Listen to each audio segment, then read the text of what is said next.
Shanti Shanti Shanti Om Stapakaya Dharmasya Sarvadharma Swarupine Stapakaya Dharmasya Sarvadharma Swarupine Avatara Varishtaya Ramakrishna Te Namah Asato Ma Sadgamaya Tamaso Ma Jyotirgamaya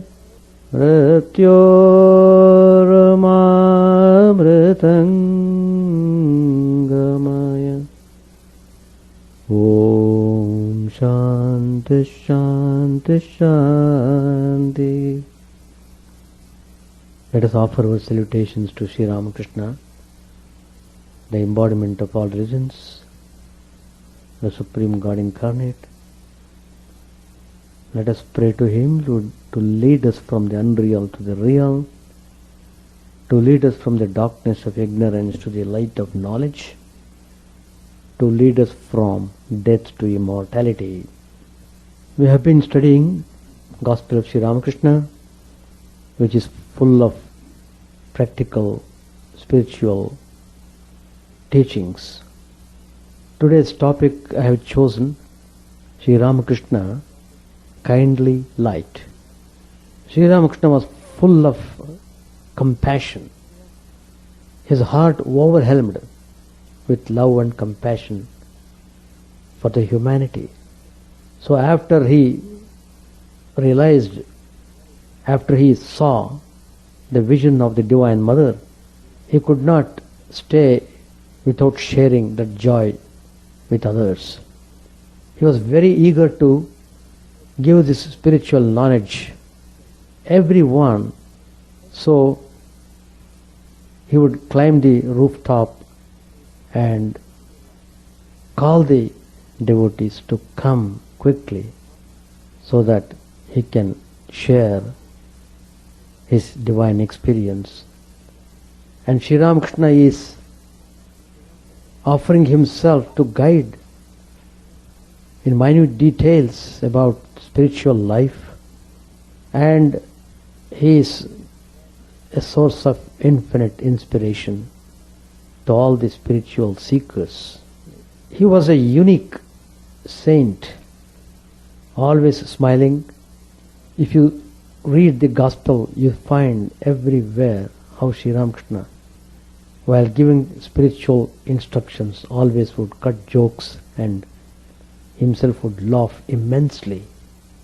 The divine joy would express itself in so many ways through him when he would talk with devotees, always smiling. A saint of everyday life, a rare example of a man who lived on two planes, shifting from the one to the other with perfect ease. This time he would be conscious of this external world. In the next moment he would be transcending that plane. He would be in the celestial plane of consciousness. He could go back and forth. Though Sri Ramakrishna lived, moved, and had his being as an ordinary mortal, he was all the time inwardly conscious of the divine mission and the role he was to play among men. So after having successfully passed through all the spiritual exercises, different and difficult forms of sadhanas, and reconciling the conflict between dualism and non-dualism, realizing the oneness of Brahman and Kali, and also the unity of all religions, that is, after having reached the highest height of spiritual bliss, Sri Ramakrishna folded his wings and stopped further flights to the realm of the Absolute and came down to the earth, desiring to spend the rest of his life among men and women for their spiritual benefit. Sri Ramakrishna's post-1874 life of Dakshineshwar was indeed a family life, with the master in his small room sitting on a humble cot with disciples and devotees, verily his children, and visitors around him, talking, discussing, listening, laughing, singing, dancing. And yet, in the midst of all these mundane goings on, suddenly experiencing a higher mood, a feeling of the divine presence. The master suddenly falls into a state of ecstasy, and the entire atmosphere changes forthwith. The Dakshineshwar parlor was really an amalgam of Plato's Academy, Dr. Samuel Johnson's 18th century literary club, with Keshav Chandra Sen, Girish Chandra Ghosh and Sri M as counterparts, as it were, of Burke, the orator, Garrick, the actor dramatist, and Boswell, the faithful recorder of Johnson's conversations. And a typical 19th century middle-class Bengali gentleman's parlor, as well as an Upanishadic guru's ashram, an ancient sage's tapovan. The dialogues and animated conversations, in this case all God-oriented, the friendly atmosphere of relaxation, the free entrances and exits of persons drawn from all his teachings. How habit dies hard, and how difficult it is to overcome low taste. He illustrates the essential unity of all religions by pointing out that it is the same water that is drawn from our different ghats of the same lake by different communities, some calling it water, some pani, some jal, some aqua, and so on. I know, said the master on a later occasion, you have come to the world to do mother's work. You can never lead a worldly life, but for my sake, stay with your family as long as I am alive. We know that the master had, from the very beginning, marked him out for a special world mission in future. And yet he said this: men of money were around him, but Sri Ramakrishna was above them. We all know his aversion for money. He firmly believed that one cannot serve God and mammon together. We are familiar with his immortal saying, rupee is earth, earth is rupee. What he meant by this was that money is as worthless as dust to be thrown away. It is well known that he could not even stand the touch of money. Swami Vivekananda himself testified how even in sleep the master recoiled in agony if he was touched with a piece of money. The master rejected none. He had the uncanny faculty of studying the mental makeup and capacity of each individual and directing him to the path appropriate to him for reaching the goal, a life of godliness. He justified these differences in directives, saying that the same diet is not for all patients. All these references you get in the gospel. The master himself lived a householder's life. Please note that. But with a difference. After the preliminary years of sadhana in the year 1860s, and having reached the top of spiritual realization, Sri Ramakrishna settled down to a near domestic life. We all know that.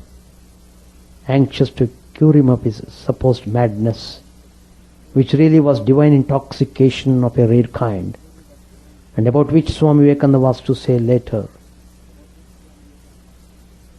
In his lecture, my master Swami Vivekananda has said, referring to Sri Ramakrishna, such madmen are the salt of the earth.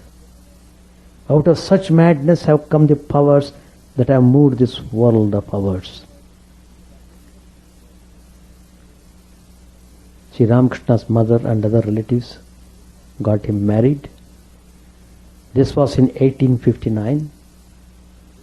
Gadadhar, the previous name of Sri Ramakrishna, he was then just 24.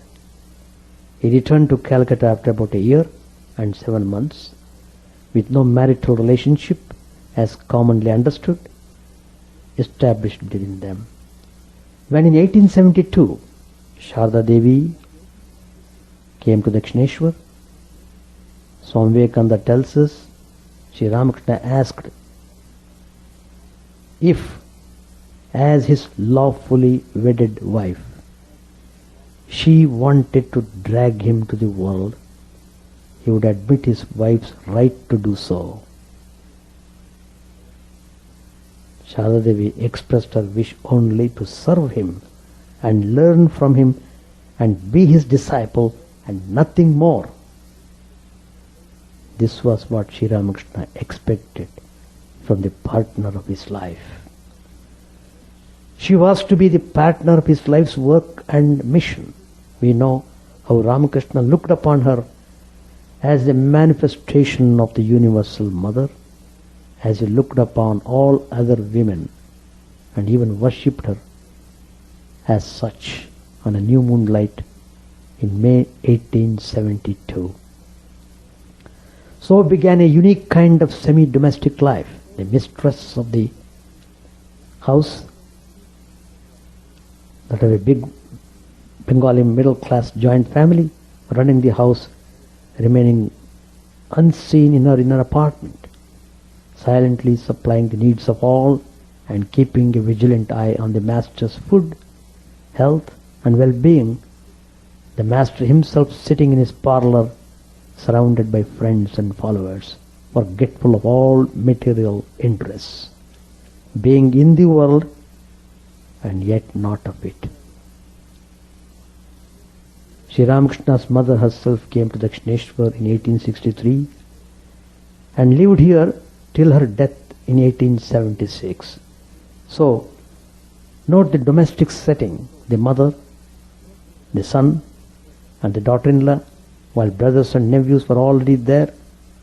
It's well known that in order not to hurt the feelings of his mother, Sri Ramakrishna made it a condition with Totapuri that he would be prepared to be initiated to the Vedantic exercise, taking sannyas, but not within the view of his mother. In fact, he never appeared like a sannyasin of the traditional type, and though he was a free man or a Mukta Purush, he keenly felt the passing away of his mother and felt sorry that being a sannyasin he could not perform his mother's funeral rites in the traditional manner. His nephew Ramlal did this. Later, when Sri Ramakrishna tried to offer tarpan as a son does to appease the spirit of the departed parents, he found to his surprise that he could not do it. This was because he had already attained that state where Vedic actions naturally drop off. When his nephew Akshay died at the moment of death, Ramakrishna took it philosophically, but on the next day, as he himself said, he felt the loss with an acute pain in his heart, and added that if he, a sannyasin, felt the loss of a nephew so deeply, how an ordinary householder must feel the loss of his near and dear ones. If you study Sri Ramakrishna's life, you will come to know with what simplicity and childlike ways Sri Ramakrishna expressed his desire to go to the theatre or to the zoo with as much insistence as when desiring to see holy places or wise and holy people. We also know his fondness of certain items of simple food and the luxury of a few puffs of the hookah at times. But behind this ordinariness of this kind, there was an extraordinariness. He goes to the theater and falls into a state of ecstasy, seeing God-intoxicated devotees like Nimai or Prahlad on the stage in Girish Chandra's place. He goes to a zoo and loses consciousness seeing a lion, Divine Mother's vehicle in its cage. In fact, his outward simplicity concealed Sri Ramakrishna's inner greatness. His soul's immensity was beyond the comprehension of many. His divine intoxication was first suspected to be lunacy. His divine visions and ecstatic moods were called hallucinations. His simple ways of life and unadorned vocabulary were looked down upon as marks of rusticity and illiteracy. In fact, an unlettered man from an obscure Bengal village, speaking spontaneously and explaining lucidly the most complex and profound utterances of the Upanishads, the Gita, the Bhagavad, and other holy texts, and living a life according to the highest teachings of the scriptures, was a real wonder.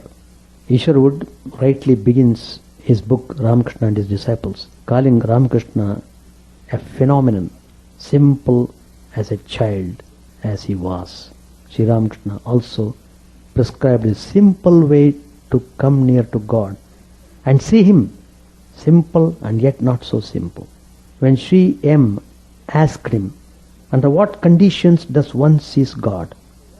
Sri Ramakrishna replied, cry to the Lord with an intensely yearning heart, and you will certainly see Him. The emphasis here is on the second part of the utterance. Cry to the Lord with an intensely yearning heart. How under what circumstances he himself had the first vision of the mother in the temple at Dakshineshwar is well known. When no less a person than Keshav Chandra Sen complained, why do I not see God? Sri Ramakrishna said, you do not see God because you busy yourself with such things as name and fame and scholarship. Referring to this conversation with Keshav Chandra, the master on a later occasion said to another devotee, the mother does not come to the child as long as it sucks its toy, a red toy. But when after a few minutes it throws the toy away and cries, then the mother takes down the rice pot from the hearth and comes running to the child.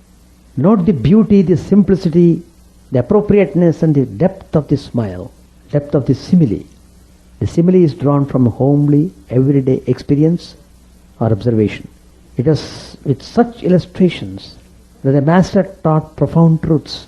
This is one of the many reasons why Sri Ramakrishna is called a saint of everyday life. And the benign smile never left him. He was a smiling saint, not a solemn-looking one.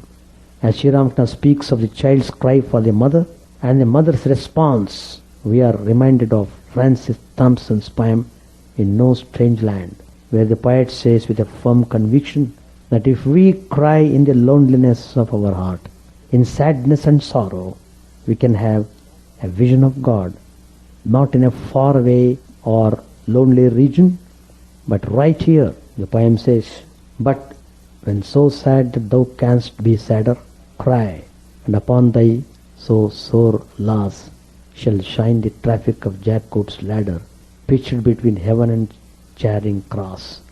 Ye, in the night, my soul, my daughter, cry, clinging heaven by the hems, and lo, Christ walking on the water, not of Gennesaret, but Thames. Look at the similarity of thought and even of the language. Cry, clinging heaven by hems. This imagery is the same as of a crying Bengali child pulling the sari of the mother to take him in her arms. Can the mother refuse? If this cry comes from the depth of the heart, it will act as Jacob's ladder, connecting heaven and earth, as the Old Testament says, and Christ, that is the God's anointed or the Messiah, will be coming down to walk across not a mythical river, but the familiar Thames in the heart of London. That's what Sri Ramakrishna said so many times. One can be in contact with the divine while even living among men in cities and towns. He himself had this experience. Now this cry for the mother, this yearning for a vision of the divine, besides being intense, must be backed up by faith. The child has a firm faith that the mother is there and must come if he calls with all earnestness. He who has faith, said Sri Ramakrishna, has all, and he who wants faith wants all. Sri Ramakrishna didn't believe in mere book learning or theoretical knowledge or metaphysical discussions. He stood for realization and practical application in day-to-day life, convinced that every person is a reflection of God, and to serve man is to serve God. He gave practical demonstration of his faith by cleaning the house of a pariah at dead of night, lest he should be prevented during the day, by compelling the reluctant Matrubabu to feed and help the hungry santas at Devagar during a period of scarcity when he had gone there on a pilgrimage in 1868, and by similar other actions. Sri Ramakrishna said to Matrubabu, "You are only the steward of the mother." When in 1870, a year of bad harvest, Matrubabu had gone to his estate to collect the rent. They were all suffering, they could not pay the rent. Seeing that condition, Sri Ramakrishna said to Madhur Babu took Sri Ramakrishna to the estate. Seeing their condition, Sri Ramakrishna said, "They are mother's tenants. You must spend the mother's money. When they are suffering, how can you refuse to help them?" But this was not the conventional idea of charity as a sort of condescension, an attitude of throwing a few coins or crumbs of bread from a height to those below and feel gratified as having done a benefit to some people. At Dakshineshwar, while Sri Ramakrishna was in a state of super consciousness, Vivekananda heard him saying, "Jiva is Shiva. Jiva is Shiva. All living beings are God. Who then dare talk of showing mercy to them? Not mercy, but service. Service for man must be regarded as God." I have heard a great saying today, said Swami Vivekananda to his brother monk, Swami Chidananda. He said to him, "I will proclaim the living truth to the world." That's what he did later on. He established Ramakrishna Mission. The motto of the Ramakrishna Mission is Atmano Mokshartam Jagadhitaya. Go on doing service to the humanity. Just do that. That is a spiritual practice. The greatest spiritual practice is to serve the humanity. Do it, realization will come by itself. Don't think of realization. It comes. That is the assurance given by Swami Vivekananda. Such tremendous faith Swami Vivekananda cherished in Sri Ramakrishna's words and message. Swami Chidananda wrote, "If anyone asks for the foundation of the innumerable acts of service done by the Ramakrishna Mission, he will find it here." And it was to serve man on the spiritual level. At a critical moment of our nation's history, that Sri Ramakrishna prayed to the mother not to make him a dry ascetic, but to keep him in contact with men. And the mother blessed him. Stay on the threshold of relative consciousness for the love of humanity. Stay on the threshold of relative consciousness for the love of humanity. We know that after his 6 months sojourn on the transcendental heights of the Absolute, he had practically cried halt and wanted to spend the remaining days in the company of people. And to his last breath, Sri Ramakrishna tried to give maximum spiritual ideas to whomsoever comes to him.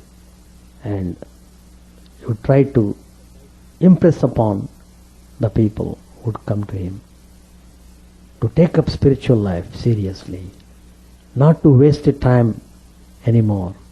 Life is very short. Time runs away. the opportunity given should not be lost. We have got the human birth. Use it properly. But people don't realize it. They abuse the opportunity. They abuse this opportunity.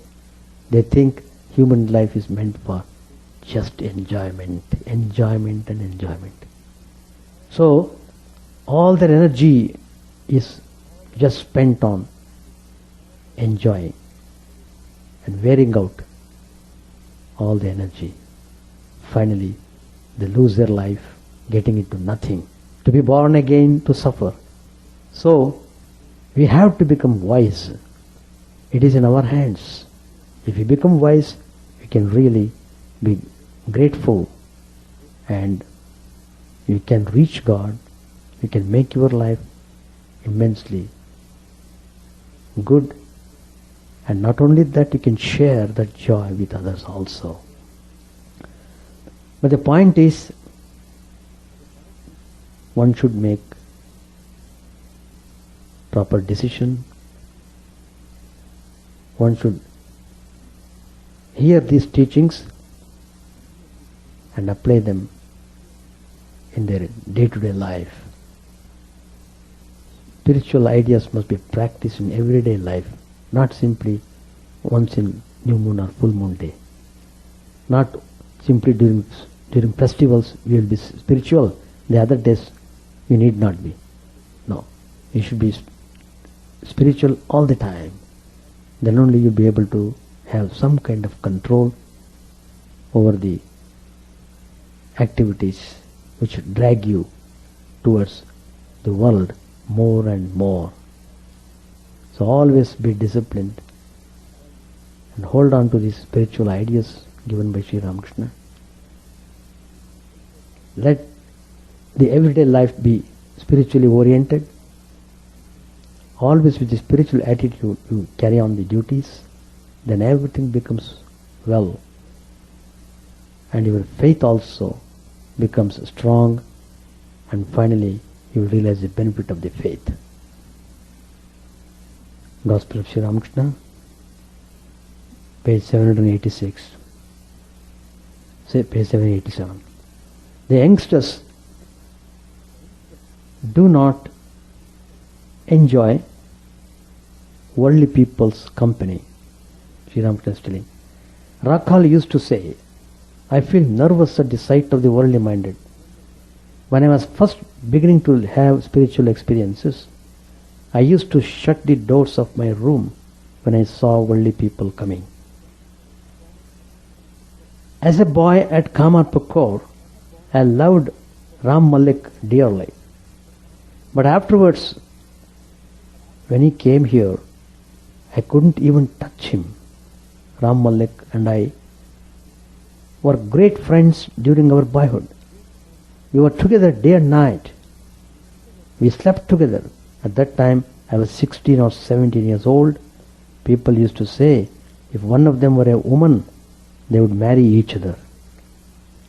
Both of us used to play at his house. I remember those days very well. His relatives used to come riding in palanquins. Now he has a shop at Chanak.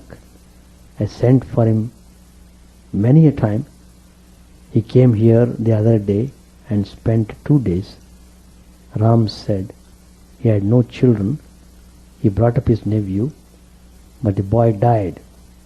He told me this with a sigh. His eyes were filled with tears. He was grief-stricken for his nephew. He said further that since they had no children of their own, all his wife's affection had been turned to the nephew. She was completely overwhelmed with grief. Ram said to her, "You are crazy. What will you gain by grieving? Do you want to go to Benares?" You see, he called his wife crazy. Grief for the boy totally deluded him. I found he had no stuff in him. I couldn't touch him.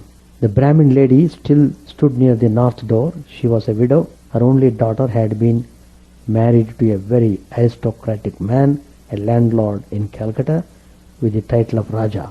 Whenever the daughter visited her, She was escorted by liveried footmen. Then the mother's heart swelled with pride. Just a few days ago the daughter had died, and now she was beside herself with sorrow. The Brahmin lady listened to the account of Ram Malik's grief for his nephew. For the last few days she had been running to the master from her home at Bag Bazaar like an insane person. She was eager to know whether Sri Ramakrishna could suggest any remedy for her unquenchable grief. Sri Ramakrishna resumed the conversation. Master said, "A man came here the other day. He sat a few minutes and then said, 'Let me go and see the moon face of my child.' I couldn't control myself and said, 'So you prefer your son's moon face to God's moon face? Get out, you fool.' The truth is that God alone is real and all else unreal. Man, universe, house, children, all these are like the magic of the magician. The magician strikes his wand and says, 'Come delusion, come confusion.' Then he says to the audience, 'Open the lid of the pot. See, the birds fly into the sky.' But the magician alone is real and his magic unreal. The unreal exists for a second and then vanishes. Shiva was seated in Kailas. His companion Nandi was near him. Suddenly a terrific noise arose. 'Revered sir,' asked Nandi, 'what does that mean?' Shiva said, 'Ravana is born.' That is its meaning. A few moments later, another terrific noise was heard. 'Now what is this noise?' Nandi asked. Shiva said with a smile, 'Now Ravana is dead.' Birth and death are like magic. You say the magic for a second and then it disappears. God alone is real and all else unreal. Water alone is real. Its bubbles appear and disappear. They disappear into the very water from which they rise. God is like an ocean and living beings are its bubbles. They are born there and they die there. Children are like the few small bubbles around a big one. God alone is real. Make an effort to cultivate love for Him and find out the means to realize Him. What will you gain by grieving? All sat in silence. The Brahmin lady said, 'May I go home now?' The master said to her tenderly, 'Do you want to go now? It is very hot.' 'Why now? You can go later on in a carriage with the devotees.' Because the day was so hot, a devotee gave the master a new fan made of sandalwood. He was very much pleased and said, 'Good, good. Om Tat Sat Kali.' First he fanned the pictures of the gods and goddesses, and then he fanned himself. He said to him, 'See, feel the breeze.' M was highly pleased. I shall stop here. So, try to become spiritual and don't be carried away by the fast current of worldliness. Be cautious and take all steps necessary so that you can live spiritual life even though you are amidst worldly environment. So Sri Ramakrishna has given all the teachings, and take any one of them and practice. So practice is needed. Sri Ramakrishna's life itself is a teaching. That's why I narrated some of the incidents of Sri Ramakrishna's life. Sri Ramakrishna's life and teachings, they would go together. They are one and the same. Every event in Sri Ramakrishna's life is a teaching. How he tackled the problem, how he lived the life is a model, is ideal for us. So, his ideal householder, his ideal monk, both the ideals are in Sri Ramakrishna. Do you want to become an ideal householder? Good. Follow him, what he says. You want to become a good monk? Follow him. You have got ideal. So Sri Ramakrishna satisfies all the ideals. Whatever ideal you want to follow, perfectly all right. What is needed is you must cherish faith in God. You must not lose your spiritual identity. Always feel you are really spiritual. The non-spiritual attitude has come because of illusion. You have to get rid of that illusion by spiritual practices. Chant the name of the Lord and His glory unceasingly, that the mirror of the heart may be wiped clean and quenched that mighty forest fire, worldly lust raging furiously within. O name streamed down in moonlight on the lotus heart, opening its cup to knowledge of thyself, O self, drowned deep in the waves of His bliss, tasting His nectar at every step, bathing in His name that bath for weary souls.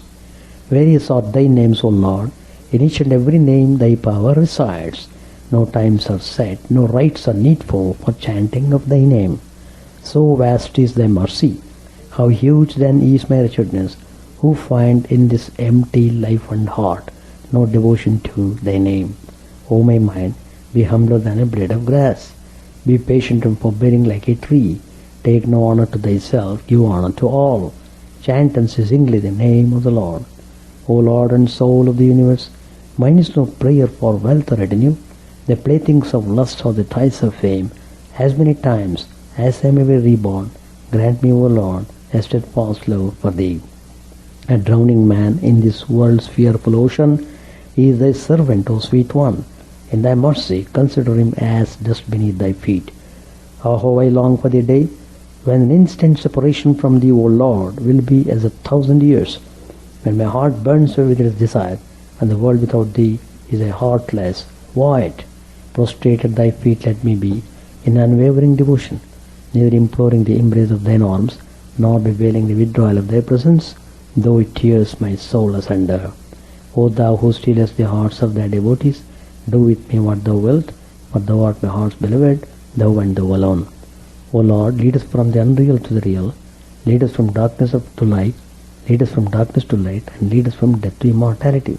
May all be free from dangers, may all realize what is good, may all be actuated by noble thoughts, may all rejoice everywhere, may all be happy, may all be free from disease, may all realize what is good, may none be subject to misery.